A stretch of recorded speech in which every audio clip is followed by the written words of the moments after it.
Good evening and welcome back to Friday Nite Mics. I am Ryan Osborn, joined by Mark Pavlovich and Corey Neyland. As we get set here for week number 4 of Friday Nite Mics, the topic is all about players getting paid. Across various sports, and especially in the game of baseball as of recently, players getting paid has been a big topic. I mean, when you have a guy who gets $430 million on a 12-year contract, another guy who gets $330 over 13 years, it's a big deal. And Corey and Mark, I mean, the question today is, are players really worth that amount of money? Well, I mean, one of the things we had talked about the other day, and we thought this would be the subject matter, is it isn't players getting paid. It's should college players get paid when you talk about that sort of money out there. Last week we talked about the women's game, Corey, and how there was that difference between women and men on the collegiate game. Yet when you look at it all together, no college athletes get paid. I mean, $118 million for the BCS playoffs, $11.8 billion for the NCAA, and nobody gets paid. You talk about pro players getting paid $435 million to play baseball, yet that player that's out there at the college who's working just as hard as Mike Trout, at the end of the day is getting absolutely nothing. There is no fairness in the world of sports, especially on the collegiate side. I like both sides. I think today's topic, pro players and college players, about getting paid, it's going to be a fun one, and I'll let you guys start it off because I'm just going to take the viewpoint of disagreeing with both of you the whole hour, so this will be fun. Well, you know my point of view on collegiate players getting paid. I mean, collegiate players end up put a brand on college, so when they put a brand on college, they should get something in return. Realize there's over 112,000 injuries on the collegiate level a year. So you as an athlete that goes out there has a very good chance of getting injured, and whatever career you had in the future will come to an immediate end. No matter if you're talking football, basketball, tennis, track and field, water polo, you name it, the injuries happen out there. The colleges will go on and keep making money because of these massive contracts. The athlete themselves ends up with nothing at the end of the day. You may not even have that guaranteed scholarship money, so you get hurt. Hey, it's been fun, Ryan Osborn. Sorry you can't talk anymore.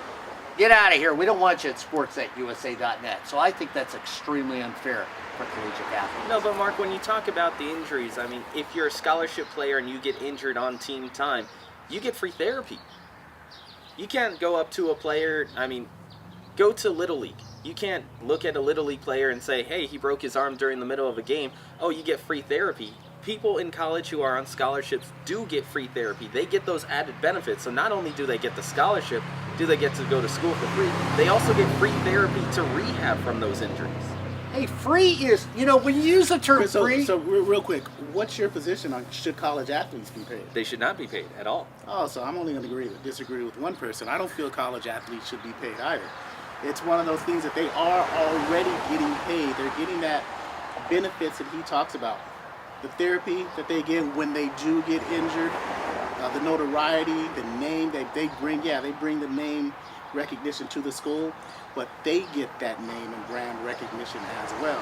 So I don't think they need to get paid because they do get paid in other ways. Plus, and we'll get into this later, but they shouldn't have to go without, and there's going to be a difference between getting paid and not going without.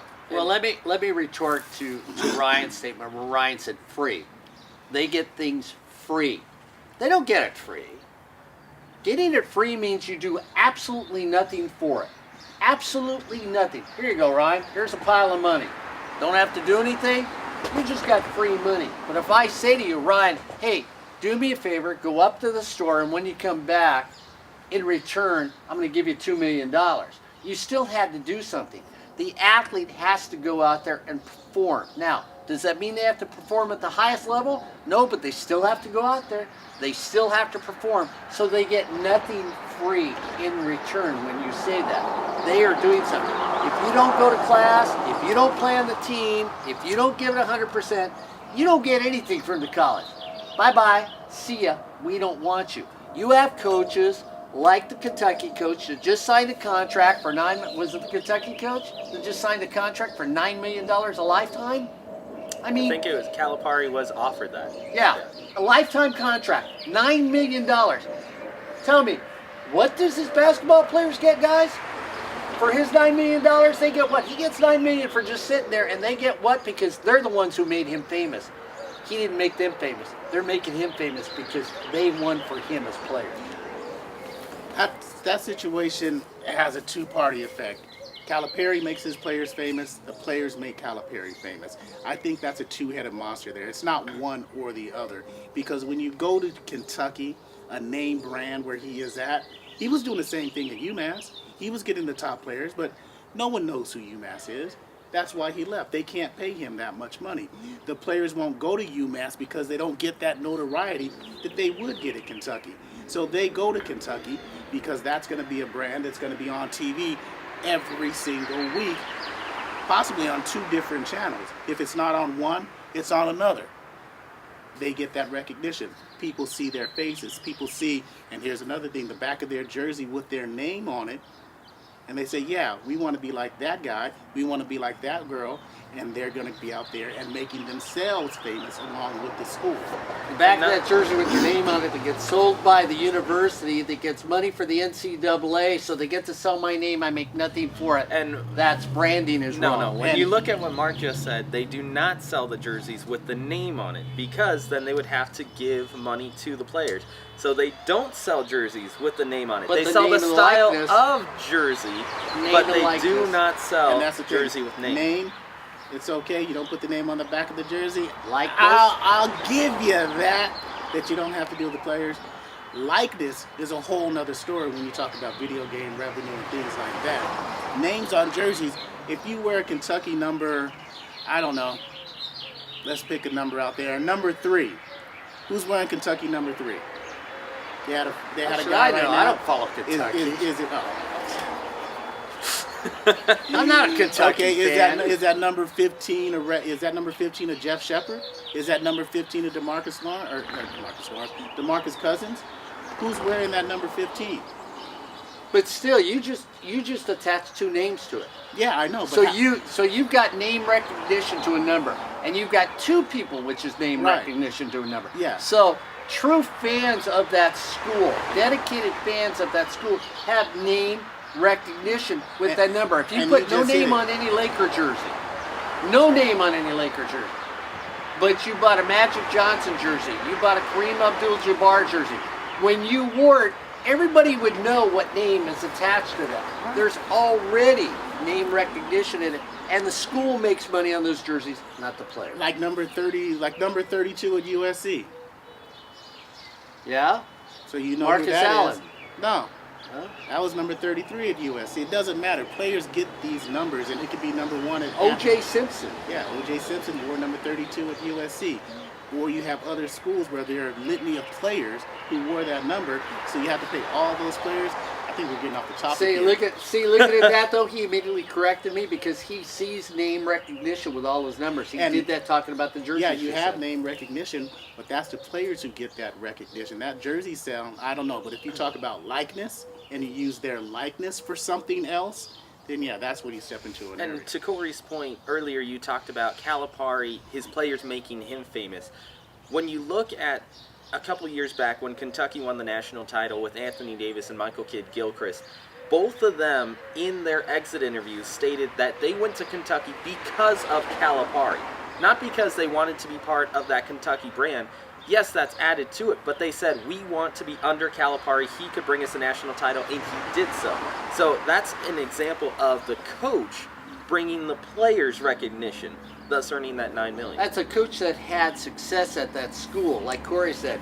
If he was still at UMass and UMass does what they normally do with basketball, they wouldn't have gone there. You're not going to go and play for a coach that you say, we've got no chance of making it to the Final Four. Actually, we've got no they chance went of being they seen went on to the Final Four TV. at UMass How many times? once. Yeah, once. I mean, every once in a while, a blind dog will find a bone. So, I mean, what's that mean? And he you know? went to hey, they could have gone back more times if he had stayed there longer. He got Memphis to the Final Four. Yeah. With Derrick Rose. Yeah, he brings Kentucky to the Final Four. Yeah, the coaching aspect is all about the money. The player aspect, who doesn't need to be paid, is that recognition. Now, my point is they shouldn't have to go without. They shouldn't have to go without these stories you hear about not being able to eat when they want to, not being able to do their laundry. You talk about the injuries. The injuries, if a major injury happens, their parents, their guardians, whatever, who's taking care of them outside of school, that family member should not have to sit at home and let's say they can't afford a plane ticket. The institution or, and here's my thing, the NCAA needs to step up and make sure they have opportunities to get to their injured child. So give me a number. With Give that. me a number on what? Give me a number on that. I mean, are you going to look at, when you look at, and we're talking about people getting paid, you say, well, they should get this, this, this. What are we looking at? $100,000 worth of coverage for each player a year? When you say they shouldn't go without? Oh, no. What's enough? I'm talking about you put that money in the community fund. Let's say that $11 billion revenue that the NCAA gets from the tournament, you take $3 billion and you spread it out. If it takes more, you get half of that $11 billion revenue. Coaches don't need to be paid that much. The NCAA administrators don't need to be paid that much. If you're talking about that type of revenue, and I'm talking more of getting those players the things that they need, whatever it takes, you get it to them. And if that's $5 billion every single year, you get them that $5 billion to cover that whole expense. So Corey really wants them to get paid. No, The I don't argument, want them to the get argument paid. here is that, like Corey said, they shouldn't go without. However, they should not just be paid simply for playing the sport. They shouldn't have the need to say, like Corey said, they shouldn't say later on, oh, I didn't have food for an entire day, but I still had to go out to practice. However, it shouldn't be, we're paying players simply because they're representing our university at the sport. I'm even including most schools get a stipend.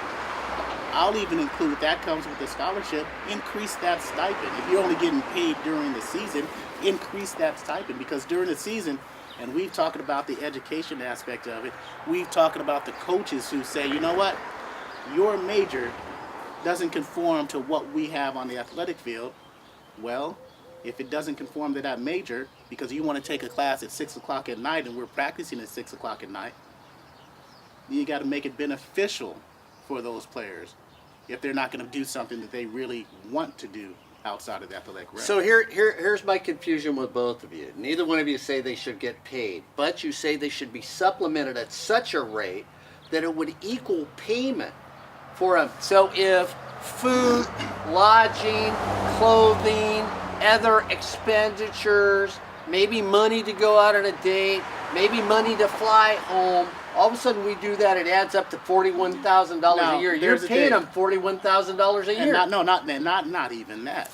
We're not talking about paying them $41,000 a year. Going out a date is not a basic necessity. Going to the movies, not a basic necessity. Going back home, well, that could be a basic necessity. I was going to say, we had to swing the camera to my check partner on this. She'd say going out is a basic necessity. No, if we have to go home for a major family incident, that's something in that community fund that we've set up that comes out of that fund to get you where you need to go. And when he talks about a stipend, lately a lot of players have been talking about what they do with stipend money. You know, they'll take some of it, they'll put it into food. Maybe some of it goes into that date night. But lately, a lot of it has been going to college athletes right here, getting the ink right here. That's not a basic necessity that you have to pay them for. You want the coal miner mentality.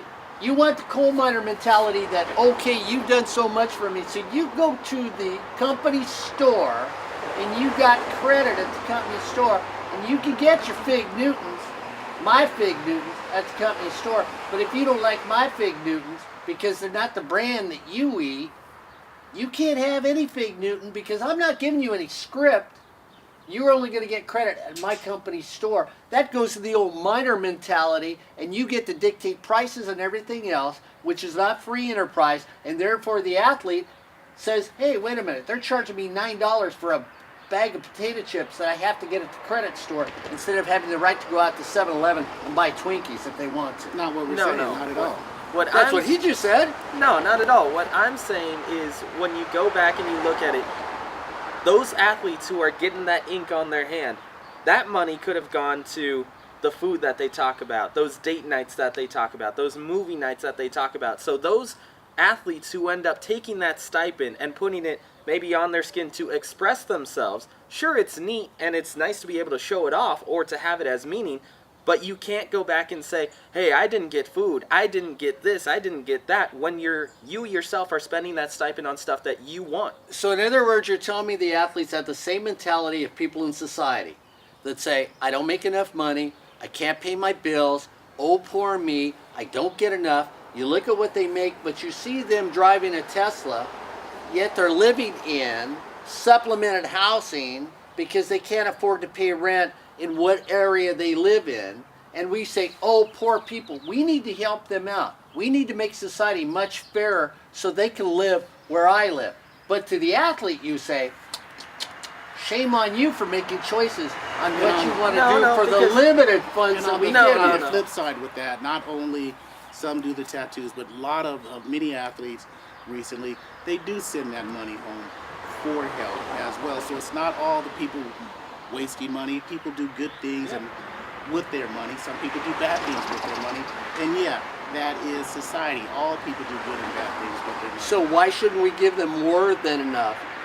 And if that more than enough equals $65,000, $70,000 a year because they're putting on a football uniform, they're running down a basketball court, they're running track and field, representing the United States of America when they go to international meets, being part of track teams, that we in turn say, well, thanks a lot, we appreciate it, red, white, and blue, rah, rah, rah. Oh, by the way, I hope you can afford what the rest of us can afford as we enjoy what you do for us and how you represent us, but we're not going to give you the money for it. And oh, by the way, you should feel lucky enough to be able to go to these schools because you're getting, quote, from somebody in this group, a free education. It's not free. It is. No, but It's Mark, not free. Mark, when you nothing in the world is free, Mark. Okay. You always have to do something for something if you want to get it.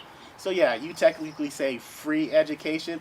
Ryan will say technically free education because you get that scholarship. Yeah, you get that scholarship, but you just mentioned situations where you're traveling the world. You're seeing other places. You get a chance, maybe if it's only a day, to look around a city that you've never been to, that you may not have ever gone to. You get the opportunity to play primetime television. You get the opportunity to do things. You get the opportunity to tour a national shoe company plant and get free stuff, free food, free shoes, free clothes. You get stuff. Technicalities exist everywhere. And that's the pay that we're talking about. And Mark, take it back to the 1980 Winter Olympics. The United States hockey team was all college amateurs. Almost every one of those guys on that team was told they would not make it to the professional level. Why? Because they weren't even the best college players from around the nation. They were maybe top 15, the highest that one of them was rated, and that was Jim Craig in goal, but no one was a top 10 player on that list. No one was going to make it to the pros. They play for the United States hockey team. They beat Russia on the national level. What's their benefit? They get professional and endorsement contracts. And we're not absolving. And they're all working where now? They're all working motivational in speaking. retail. Motivational speaking. Retail. Hey, remember me in 1980? Yeah, and they made a movie about him too, and You they know? make documentaries about him too. And we're not going to be absolving the NCAA of this anyway, because they're the shadiest organization in all of this. I mean, that's where it really needs to start with. I don't know if tempering their control or whatever you need to do, but they need to step up and make sure that the discussion that we're having now about should college athletes be paid, and we'll get into the pro athletes in a few minutes, but should college athletes be paid should not even be a discussion, because when you look at these college athletes the discussion is billions of dollars are being made on these college athletes. And then the discussion is, well, why don't these college athletes, why are they going to bed hungry? That's really the issue, and that should never happen. So that community pot, whatever it needs to take, and I'm not talking about just the 3 basketball players that make it happen. You have 15 Naismith National finalists right now in the men's and women's game. How many of the 15 do you know? Me personally, just 4. So only 4 should get paid because those are the only ones you know. You know the teams, and you know the teams that they're with, and for those that are true fans, because he knows all 15, because he could probably name it off. Look at the spots. He knows all and 15. That's 15 each. So, You know, because that's the thing. But you would meet people like a Scott Beck that could tell you every softball player that played in the College World Series. You would meet the true fans that would tell you every player. He can tell you players that played in the Frozen Four finals that were played this year with no crowd. So to say that they're not recognition, yeah, they're definitely recognition when they go out there. Do I agree with you the fact that the NCAA is a crooked organization? Absolutely. There is no doubt in my mind that them and other organizations like the Pac-12 with the Pac-12 network, that these universities are making millions upon millions of dollars. And they don't even know what to do with their money. The Pac-12, and luckily we're not on the Pac-12 network. And if you ever wanted to get a job from Pac-12, yeah, you just might lost wanna out, hide, right? you might want to hide your face. But how is the Pac-12 network not rivaling the SEC network? That's a whole nother story. I'm sorry. Well, that's okay, but Corey, it goes hand in hand because you brought up the SEC. I mean, they've got these individual contracts where they're making tons of money. And where does the money go? Yeah, you're going to hear the excuse, oh, well, it costs a lot of money to run the athletic department. Well, maybe it does because you're paying a coach $9 million. Well, you're paying the men's coach $9 million. Yeah, You're only you're not paying the women's coach $100,000. Yeah, that's another story altogether when you look at it. But again, the thing that's funny is even though both of you keep saying, well, it's only semantics in the word free, I think that's the other thing that needs to be taken away from the whole discussion. I think you really need everybody that is a follower of college sports needs to get out of the word of using free when it comes down to college sports. How about necessary sacrifice? Instead of free? Yeah, Who's making the sacrifice? players. And here's the other thing. The NCAA should have to make that sacrifice as well. Well, here we go. Everybody, when you talk about necessary sacrifice, I'm including everybody. Well, and you know who I blame on this too? I mean, why don't the networks, when they sit down with these organizations, try to have a little philanthropic attitude and say, hey, I'm going to hand you $11.2 billion. Stop How right much there, is Mark. going there? Really? Yeah, I think really. Hey, it'd make me look good if I said, No, you know, but- I just signed a contract with CBS, and CBS required that we give $112 million to a fund, like Corey Neyland said, which will go directly to the athletes. That's part of the contract. So for those of you that are out there that are concerned about us, the NCAA, and the athlete not getting their fair share, CBS is truly the network for the college athlete. Yeah, it might sound like hocus pocus, but it's great PR, and CBS would really look like they care about the college athlete. Yeah, but Mark, when you say that, I mean, how many people are actually going to look at CBS and go, oh, you're such a great network, when can you name the top sponsor for students in terms of putting money into a fund and giving them scholarships at the collegiate level? Yeah, I can name 5 international science corporations that do that. Okay, That that's put Mark. that- But that's- Corey, can you name the top advertiser who puts money into a fund? As of right now, it's Dr. Pepper. In the last couple you of mean the years, top sponsor of not athletes, but students at the collegiate level, advertising that they're putting money into a fund. What sort of fun does Dr. Pepper do? What, you A mean scholarship fund. when they give him the $100,000? So can you throw that football through the hoop? Can you kick a That's field the goal thing. from 10? From okay. 10 yards. Please. Nobody Oh, else is please. saying that. Nobody else is saying the same thing that Dr. Pepper's doing, but they're not getting that name recognition. The Yeah, they average are. person isn't. Other than at the actual championship game, no one knows that fund exists. In every one of the commercials, man, they let you know what It's they're a proud doing. sponsor of the NCAA. Yeah, we are the proud sponsor for the athletes. They throw that in there. There's underwriting underneath it. There is Howard, such a no, subliminal message. Just because most of the people are watching sports go, hey, the commercial's on. Babe, could you get me, you're busy? I'm going to go get us a No, peanut but butter Mark, sandwich. Mark, Powerade does the same thing. Official sponsor And who's of the Powerade owned NCAA. by? They're owned by the Coca-Cola Company. Thank you. Who's Dr. Pepper owned by? Coca-Cola Company. Thank you. So, I mean, you know, it's the Coca-Cola. Come on, man. Come on, man. We know that. Budweiser gives money, too. Budweiser's got a college fund and underwrites college scholarships, too. It's a noted thing. The major science corporations do it just for the simple reason Yeah, they do it because of the STEM programs, and they need to have employees. Yeah. And the only way they can have employees Right. is to make sure that these science programs are funded so that they can do it. Yeah, So let me put it this way. More than half of those commercials you see with those big time corporations are underwriting, like Mark says, some type of scholarship fund because they need that to go through. When Mark talks about the CBSs, the other major local networks contributing to fund, we don't know that. They could be, but we don't know that. And now, it if would- they're not, I like the idea. That's the first time I've heard of something. Yeah, and what it would do too, Ryan, if you actually did it, then people would realize, because we've heard the whole discussion again in politics. Corey and I were teasing each other last night about reparation, and Corey has said once before that if ever happened, we've had this private discussion, that he's somebody that Now you just gonna make it public? No, Come if on, it man. happens, no. I'm just saying our conversation. okay. I know you're. Corey. Between the three of us, we ain't gonna see now. We No, should but trade Corey, seats. but Corey has said to me, they should, if they ever decide to do that, they should set it up in a college fund so that many of the young people that come from a minority background get free education, so that they have the opportunity to be who they are or who they want to be. I mean, to me, that's a brilliant idea. Why shouldn't CBS, NBC, ESPN follow in the same network to promote education?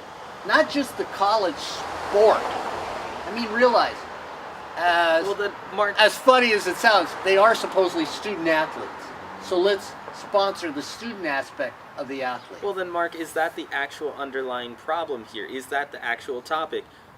Instead of emphasizing whether the athlete should be paid, should it be more the student part of that student athlete phrase? Should that be what's emphasized rather than, oh look, we have an athlete like a Ben Simmons who goes for one semester, qualifies for one semester, leaves school, and then gets drafted number 1 overall? Should it be the student aspect more? Yeah, but here's the problem we run into, and this is part of the second conversation that we're going to have about money. I'm Ben Simmons. So you're going to underwrite and take care of me as a student athlete. But if I come out this year, well, look at Corey. Number 1 pick, if he comes out, Simmons. I mean, if people come out, the kid, not Simmons, Zion but Williams. Oh, Zion Williams. Zion Williams. You can smile on that. Zion Williams comes out. Is he the number 1 pick? And how do you leave that amount of money on the table to be that student athlete that we're now trying to talk about underwriting? I mean, there's a difference. I'm going to take care of your education. I'm going to supplement you for whatever you need to do for $40,000 a year. But if you come out number 1, even though there's certain restrictions on what rookies can get and everything else, I can give you a bonus of, and look at Carson Palmer. When he came out, realizing I NFL. don't understand the question. The thing is, how do I leave the money on the table? Ryan says, well, it's a whole question about underwriting the student aspect of the athlete. Yeah, but even if you're underwriting my whole student career and you're giving me money on the side, it still is not going to equal if I come out of the game and don't stay in college, because you're not going to guarantee me in 5 years, if I get a college degree, if I get a master's degree, that I'm going to make $4.5 million a year or more. At the end of my lifetime, I'm going to be signing a contract for $435 million. So you've got to pay the student athlete, because in some way you're going to have to equate to the student athlete. If you stay in college, you can make You don't have to pay the student athlete. Not everything is monetary. You look at Zion Williamson as a perfect case. Everybody knows who Zion Williamson is right now. And before that, YouTube highlights, videos, Twitter knew who Zion Williamson was. But now it's exponentially grown because the whole college basketball season, that's the name you heard. And when Corey says that, Mark, Zion Williamson's shoe contract, if there was no one and done rule, was estimated to be at around $25 to $30 million total. As of the latest estimates, he has a bidding war going north of $120 million because he played at Duke, because he played the college basketball season. And because he can't make anything while he's at college. Well, So therefore he's got to leave. And He's got to go because there's no money and there. that's not the reason why he's got to go. Yeah, it He does. doesn't because have to. He doesn't have If to he go. stays at Duke and he gets hurt, he ends up with what? We don't know what he ends up with. He could end up with a nice, cushy job in broadcasting. He could end up somewhere At else $90,000 a and year. a nice, cushy job somewhere else if he finishes 4-year degree. You can get hurt walking down the street just as a student or just as an employee. It doesn't matter. You can get hurt anywhere. He got hurt this year. And, by the way, got some nice shoes that nobody else got. That's a pretty big benefit that they flew over and made specially for him. That's a nice benefit. Shoes you're that getting. won't be released till September, I might add. Yeah, I mean, yeah, you don't have to go to the NBA if you're Zion Williamson or R.J. Barrett or all these players. You don't have to go, but the money is there. Then you go. There are a lot of people who don't go who could be making millions of dollars and stay in college. You know, I'm sitting here with former student, current former student here, both of them.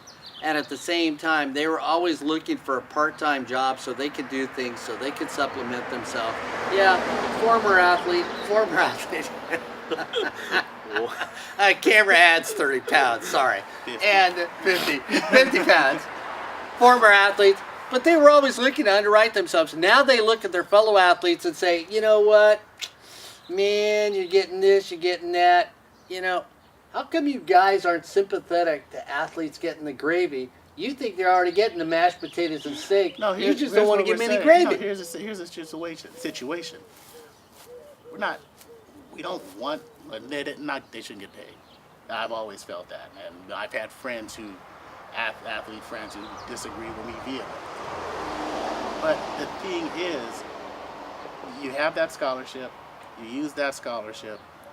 Yeah, you're getting used, but life ain't fair. So you do what you do, and you get marketed way more than the regular average student gets marketed. You get notoriety, you get that celebrity, you get that, and once you move on, you move on. But there's a reason why there's only 2 rounds in the NBA draft. That's 64 players that get drafted to the NBA. So what you're really talking about is you're paying 64 players if you really want to talk about paying athletes. So there's 64 players that you're going to pay because they're the only ones getting drafted in the NBA. Well, unless you're somebody like me, and then you may draft the same person twice because they already got drafted. And, right. I mean, yeah, Mark was going to draft Ben Simmons thinking he was still playing. And then you go to the game of college football. College football has 6 rounds. But really, who really makes Nobody it go makes money in the in sixth college round. in college Nobody football? makes money in the sixth After the round. second round, Okay. you're not getting much. You know. Out of the top 10, it's all irrelevant because you don't know the rest of the players out of that top 10 in the draft. College baseball. What do you do about college softball?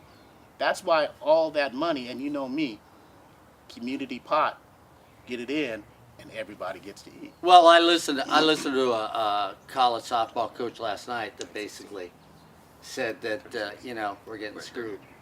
So we look at that. We might as well flip it over since we're just talking about money. And here's the thing. Before Ryan moves us to the next topic, always let us know what you guys think when you're watching Friday Night Mics. Hit up sportsnetusa.net and hit up Mark on the email, and he'll really love that. Or hit us up on Twitter. Comment on Twitter as well. Give us a tweet at sportsnetusa.net, at sportsnetusa. And Ryan? At Rye Osborn 22. And at Coach's Show? At Coach's Show. Yes, sir. And speaking of money, if you're going to get the best deal in a car, well, where would you go to save some money? Well, I would go to Miller Toyota of Anaheim, and that's exactly what I did. Miller Toyota of Anaheim. Wide variety and selection of vehicles down at the corner of the 91 and Euclid. Myself, my family, we went there. We got a brand new 2019 Toyota Corolla. Go check them out on MillerToyotaofAnaheim.com or on the corner of the 91 and Euclid. Miller Toyota of Anaheim supports high school sports, community college sports, but most of all, they support education. Where did he go, Corey?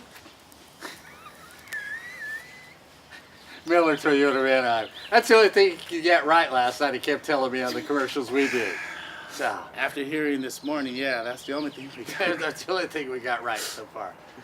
So we talked about money, guys, and we're talking about, when we talk about Ryan, money is ridiculous, but it's more ridiculous now once you get out of college and walk into the pro world. The numbers So that are getting thrown around let there. Ryan take us into it. And what Mark's talking about is specifically the recent baseball signings. Manny Machado, 10 years, $300 million. Bryce Harper, 13 years, $330 million. And finally, Mike Trout, 12 years, $430 million. Ridiculous. Lucrative contracts for these baseball players. Do Ridiculous. they deserve it? Ridiculous contract. I was gonna say, here's my hypocritical self when it comes to the pros. He's going to say they're overpaid. See, No, he's going to here's say the it's a thing. hit. On one hand, college athletes should not be paid because it's college and they're there to learn. It's called pain and suffering and learning. Necessary sacrifice. Necessary sacrifice. On the pro side, and yes, the first tweet we'll probably get is Corey's a hypocrite. I don't care. Get what you can at the pro level. And if somebody's willing to pay you that much money, how are you going to turn it down? That you're not overpaid. Look what it does to franchises. It destroys franchises. And I mean, if you're a fan, you've got no control over it. But you live in Anaheim, and if you're an Anaheim Angel fan, right? Your franchise is Wazoo. You give Pujols that ridiculous, stupid contract that they gave him. You couldn't bring anybody else in. Now you give, because he's got one more year left on his. He's got three. He's got three? I thought he had one with two options. No, he's got two with one option. He's got two with one So option. I don't Okay. think that was a ridiculous deal. And I'll interrupt you. Front office has got to do better. Yeah, but then you give Mike Trout the money that you give Mike Trout, which puts you up in, God-forsaken, who knows where, and you got nothing around him. Look how pitiful. Yeah, that's right. They're pitiful. The Angels are this year. Mike Trout is the only highlight of the California Angels. That's it. There is no other highlight on that team. And I And you think the just thrown Angels away realize- $435 million. No, I think the Angels realize that he's the only highlight of that team, so you give him that money. Like Kobe Bryant a few years ago when you gave him that, $24 million a year for the last 2 years of his career, and he definitely wasn't the Kobe Bryant of old, or even 5 years before that. The only highlight, you got to bring somebody to the ballpark, and that somebody is going to be Mike Trout to bring them to the ballpark. Yeah, but Kobe Bryant, you could say they were paying him and saying, thank you for everything you've done, and we're sort of equalizing out what you should have probably gotten along the way. And right now, they're saying to Mike Trout, thank you for what you've done because we haven't been relevant in 20 years. And they're still not, because you're not relevant with one player. No, yeah, you are. You're talked about. No, because to Mark's point, you look at it, Giancarlo Stanton, 3 years ago, signed a 10-year deal north of $275 million. That contract was so hefty on the Marlins, they had to ship him out, and it bankrupted ownership. So like Mark said, it's a ridiculous contract amount that not only did it really take a toll on the players, but it also took a toll on the team itself as they ran out of money to pay him because he had a ridiculous 10-year deal. Well, you saw where the team was. Where are they located at? Miami, Florida. Yeah, shouldn't even add a baseball team there. Let's just be realistic. Get rid of them. Let's shrink the league. That's another I do argument. think contraction should come That- into play. I mean, teams that can't handle it in Major League Baseball, and we're picking up Major League Baseball right now, if you can't hack it, combine teams. We've had this discussion for years about, do you really need a team in Tampa Bay and Miami? No, you don't need that. Just make one team. Oakland? Do we need a team in Oakland? Not really. Historic- Opening day, we're wait. a bigger crowd than opening day in Oakland. Historically, we need Oakland. Financial and prosperity wise, we don't need Oakland. We don't need Oakland. But you can combine Oakland and San Francisco and make that relevant. You get rid of the Angels. Not yet. And you don't contract the Angels just yet. the Padres. I mean, yes, the Padres have been there for a long time, but nobody goes to their games anymore. Yeah, but right now they are, and it's not because of Machado, it's because of talent. So let's go back when you talked about Machado getting paid all that money. The Padres have all this brilliant young talent. They've got 5 of the top young pitchers in Major League. They came up from the minor leagues. They're throwing them out there to the Wolves. They're going to give them a chance. They were in the top 15 of best players in the minor leagues last year. Yep. 5 pitchers from the same organization. You give Machado all this money. Let's say these kids pan out and they become what we think they might become. How many are you going to keep? You're not going to be able to because of what you just gave Machado. Ryan Osborn. Now the San Diego Padres, who will be relevant for a year, maybe 2, because of minor league contracts, they get in there, 5 years now before you knew it? 5 years? After 5 years, they're gone.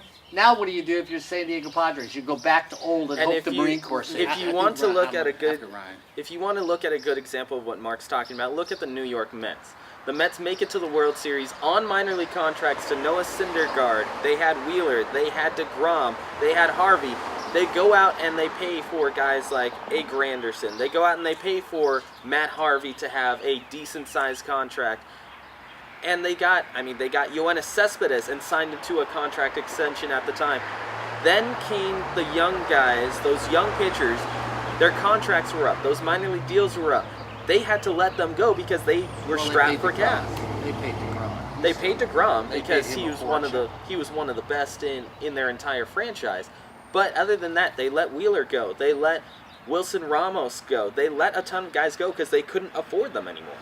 And you talk about that, about what are they going to do in 5 years. I think nowadays it doesn't matter if you have that longevity or continuity with the team, about they're the team of the decade. I don't think that matters much anymore. The Padres have all this young talent. They overpaid Manny Machado, if you want to say they overpaid Manny Machado. But let's say the Padres get to the World Series and they win a World Series in 4 years. I think that balances everything out. You win that World Series, that's what you paid for. So if you're not good for the next 10 years, don't matter. You got what you paid for. You got your World Series, and you just start over. But that's saying then you can be the Anaheim Angels. Yes, you can. You know, we got our one World Series, and hey, let's remember what we did. Oh, let's be the Los Angeles Dodgers. We won a World Series. Yes, you can. And what was the World Championship that San Diego won? Yeah, so you win one World Championship in San Diego, then you're good for a long, long time. And that community down there would relish that. So you're taking the Cleveland Cavalier philosophy. Yes, you are, because Cleveland Cavaliers have been one of the worst teams in NBA history, well, except if you don't count 1985 to about 1993. But still, that's one of those things where they were close then, but they win one championship, it washes everything away. Or the New York Knicks philosophy. You go back to the Knicks and everybody thinks they're a great franchise, and you go, and they've won how many championships? They've won 2 championships. And last one was 1973, but hey, who's counting? Yeah, because everybody says the Knicks. So I mean that's the thing. But really, again, because New York is the. But again, there's still. I mean, Ryan. So I'm going to put you in the seat of the general manager. I mean, are you a guy that's going to look at your nickels and say, do you think everybody? Let's make it even easier. With all the free agents that were out there, was it collusion, or was it just everybody realizing, hey, you know what, this spending is absolutely ridiculous and we need to wheel it back in? I think it's the latter of those two, because you look at Dallas Keuchel and you look at Craig Kimbrell. Craig Kimbrell is one of the greatest closers of all time in terms of what he has done in his career so far. Stats-wise, if you look at his stats, he's got the top 3 saves in history. He's got the top 3 games closed successfully in history. However, how long has he been pitching? He's been pitching for 7 years. And 3 of those 7 years he's been the best? No, he's been solid 5 of those 7.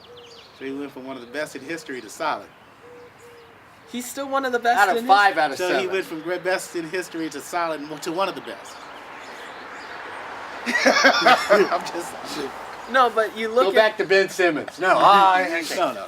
you look at his stats, and his stats project to be the one of the greatest of all time. And then you look at Pat Mahomes. Okay, we got it. no, but you look at it. He was projected to get nearly $25 million per year, and teams are just realizing that his position isn't necessarily worth $25 million per year anymore. Because you look at Kenley Jansen, and Kenley got $24 million per year. He's not living up to his contract, plain and simple. And that's coming from a Dodger fan.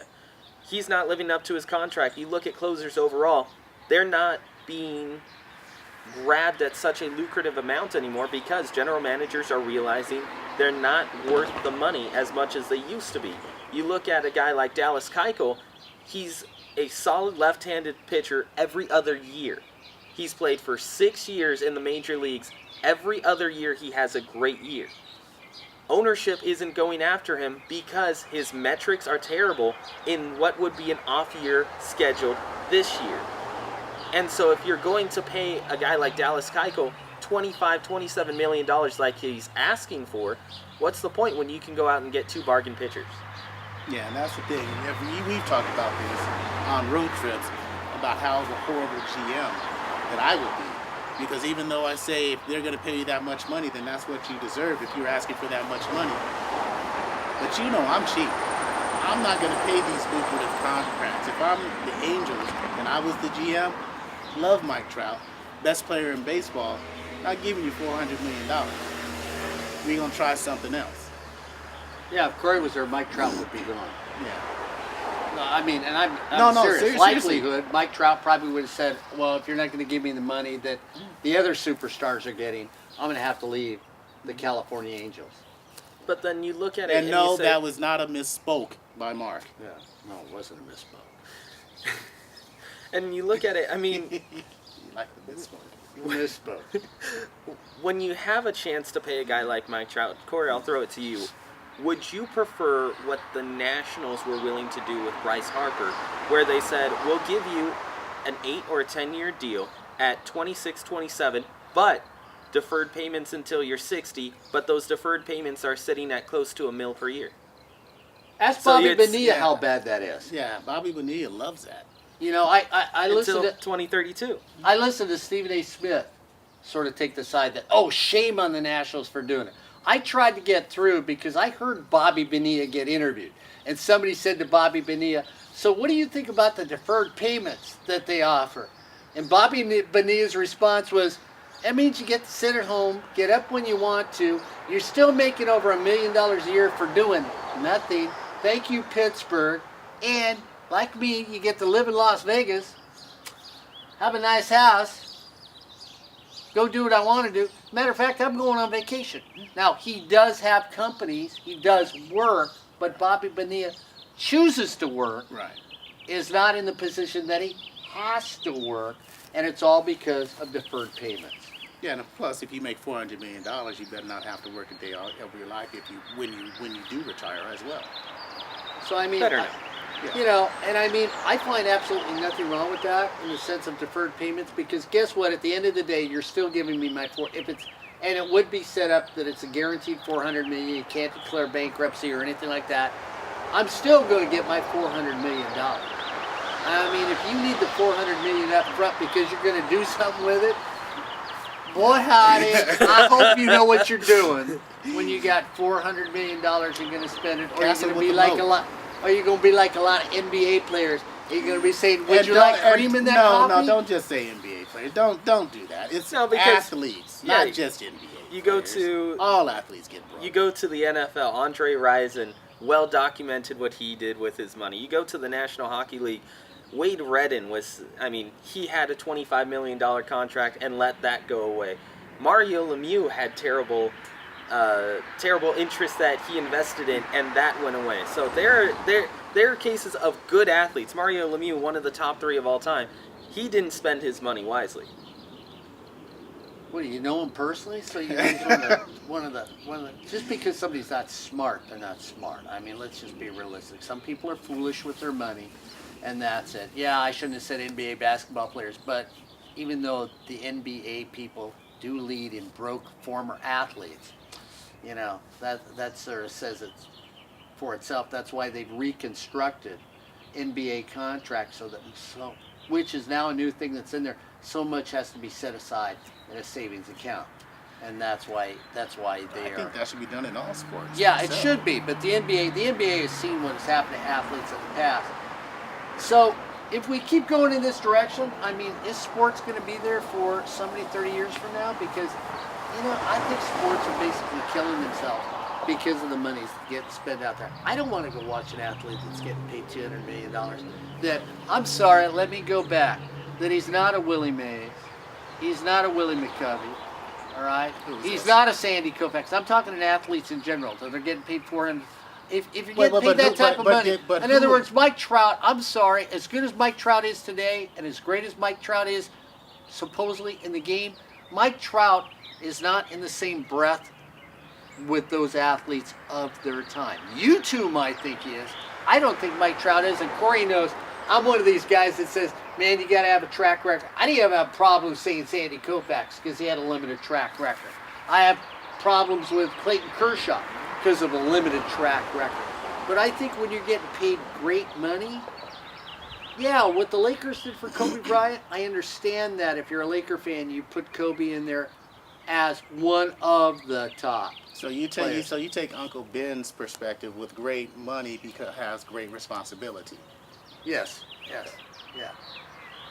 He's not talking about the rice. No, not Okay, at all. you made Ryan hungry for a second. I'm going, hey, wait a minute, we haven't rice this morning, so. No. I don't need Corey to make myself hungry. Oh, okay. But I mean, that's the way that I look at it, because I mean, these guys are getting paid outrageous money for supposed greatness. But here's the thing: Mike Trout is a great player, so there's nothing supposed about that. Mike Trout is great, and you talk about for today's times, or how do you compare him when you say great? Great for all times. So you'd compare him, and you'd go back yes. for all the years. I'm just going back for all the years yes. you followed the game. That's yes. We don't have to go further back than that because that's a lot of years ago anyway. Yeah, yeah, I do think that he's a great player. And when, Mark, you're talking about where the plight of sports is going to be in about 20 years with these contracts, looking at Mike Trout's $420 million, they added it up. He could have bought 2 National Hockey League franchises, an MLB franchise, and possibly an NBA franchise with that money if it was all given to him in one lump sum. So when you're giving contracts that are worth more than possibly your own franchise, that's a problem. And here's what he's doing. He's setting up his family for generations. That's what you do. Isn't that the role of a family person with set up your family as best as you can for the future? And Mike Trout has done that. Well, you're being patriotic on that. Now, I don't think that's a role for 80% of the athletes out there to set up their families for the rest of their lives. I think they're all a bunch of greedy individuals. And see, that's where we disagree. I don't think 80% are set up that way. Oh, I think people are greedy, yeah. But I think more than you think are setting up their future for that. You look at LeBron James as an athlete. He has set up his family in a way that they're going to be taken care of for the next 2 or 3 generations because he has built up a fortune that is close to $1 billion. Yeah. Same with Kobe Bryant as well. Nobody faults Bill Gates for making all that money and setting up his family for the next 300 years. Bill Gates is giving away how much of his fortune? I didn't say anything about giving up how much. How much is other people giving up their fortune? And not that people aren't charitable. Yeah, that's fine, but nobody's faulting them for making all that money. And yes, just because he makes that money, Mike Trout donates to charity. We know that. Athletes donate to charity and help set up charitable organizations. So yeah, you can say how much he's given. Yeah, he's given that much, but you can't compare that. You can only compare it monetarily, but you can't compare that to, yeah, but how much is he giving? He's only given that. Yeah, but they've given. That's the point. How much have they given? Yeah, I do think you have to look at how much they've given. I really do. If they make $420 million and they're giving less than 10% of that, I think that's really a sad statement on their part. I think if they're given, they're given. Could they give more? Yes, but at least they gave some. I mean, we all give. Well, I hope we all give Yeah. in a certain thing. But I think sports itself, yeah, it's last 2 weeks of Friday Night Mics. Everybody's gonna go, "What's wrong with the old guy? He's so anti everything the one younger guy says." Of course, now with the sun hitting you right, they might be thinking I'm talking about you. On that. Before we get out of Ryan, I don't know how much time we've got left, but Right around 6. about 6 minutes. I got to quickly hit both of you up because we talked about it last night. Notre Dame coach comes out and says, women don't have enough place in women's sports. I'm not hiring men anymore. That's a generalization statement. We got 6 minutes. Your feeling on that? I like the generalization of the statement. I really do. We talked about this when we were doing local college basketball about 10 years ago. You and I and Ed Ford were talking about it. About women's sports having women coaches. You're not going to have 100% women coaches, but I think it shouldn't be. How many? 42% now? 42%. Yeah. At least 80% need to be women coaches, if not all. I'm talking head coaches. Assistant coaches need to be on the sideline. And for detractors who say, well, it's just not going to happen or just not convenient, make it convenient. Make that happen. I totally agree with her. Yeah, and I agree with Corey. I mean, you have to have those people, and especially in from a marketing perspective, you have to have those people like a Pat Summitt who you can look at and say, look, this is what you can be at the pinnacle of your sport. You can't just say, okay, we're going to have it be a majority men coaching a women's sport, especially in the game of women's basketball. You look at UConn. The number one marketed part of UConn sports is Gino Auriemma. Not women's basketball at UConn. Yes, they've had success, but it's what has Gino done with his program? What can Gino do with his program? Not when you look at these athletes, they also have a good coach. And that's a problem, especially in women's basketball at the college level. You have to be able to have those women coaches that you can look at and say, these are the best coaches in their sport. And before we leave that then, so when Pop retires, should he hand it over to a female coach in the NBA and have the NBA all of a sudden Becky Hammond all of a sudden become the first female coach in the NBA? I'd like to see it. I really would, because basketball is basketball. So Corey's got a yes. I'm gonna look at you Absolutely, absolutely. And if you actually look at what some of her metrics are and what she's responsible for with the San Antonio Spurs, their defensive metrics have gotten better in the time that she has been there. So yes, not only is she fit to be the head coach, she also has the numbers to back it up. See, and I don't disagree with him on either one of these points at the end. So it just shows you with age, we can all learn something here at sports@usa.net. Speaking of learning something, I learned I should buy my Toyota where? At Miller Toyota of Anaheim. One of the number one things consumers like to have when they go and buy a new product is great customer service. And you can find that at Miller Toyota of Anaheim, a parts and service department that's open 7 days a week for your convenience. Visit them in person at the corner of the 91 in Euclid or online at millertoyotaofanaheim.com. Miller Toyota of Anaheim supports high school sports, community college sports, but most of all, they support education. That's Miller Toyota of Anaheim. Well, for Corey Neyland, Mark Pavlovich, I'm Ryan Osborn. This has been Friday Night Mics here on SportsNetUSA.net. Tune in next week, as here on SportsNetUSA.net we'll have another edition of Friday Night Mics.